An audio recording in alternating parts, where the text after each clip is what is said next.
These are individuals, you guys, that start off being a left AIC pattern patient. Underneath every PEC is a left AIC patient. Please remember that. But these are individuals that got on their left leg or tried to get on their left leg, but they got on there incorrectly. So now, instead of having one hip forward, they got on their left leg and now they pulled their right side forward. These are individuals that have a deep arched back. Their pelvises are forward. And these are my runners that run stiff. They don't move a trunk. They don't move a pelvis. They pump their arms instead of having fluidity through their trunk and being able to rotate their trunk. They're stiff. They run with back and hip flexors. They walk on their tiptoes. They're extended. Put a shelf back here. These are individuals that don't even sit on their ischial tuberosities on their feet. They sit on tailbones when they sit in the chair. They have tailbone pain. These are people that get pubalgia because they're splitting their pubic area.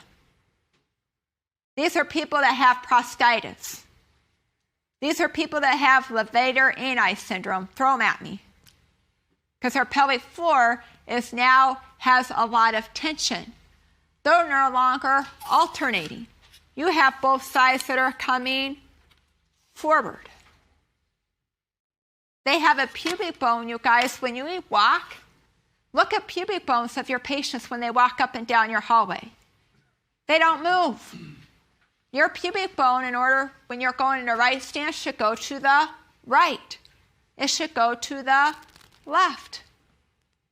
They stay stuck in the middle. They're rigid.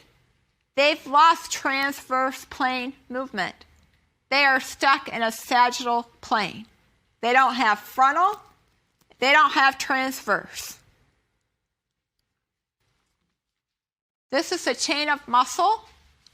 When we talk about a PEC, it's a posterior exterior chain patient.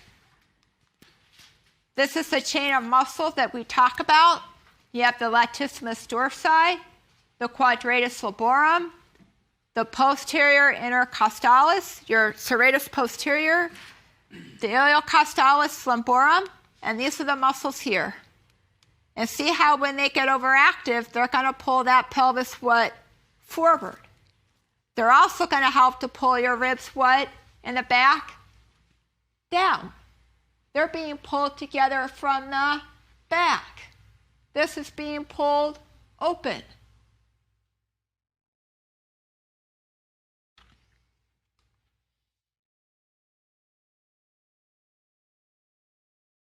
This is a view of your pelvis from the front of the PEC pattern patient.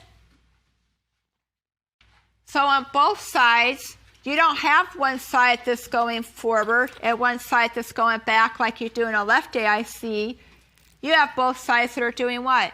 Coming forward.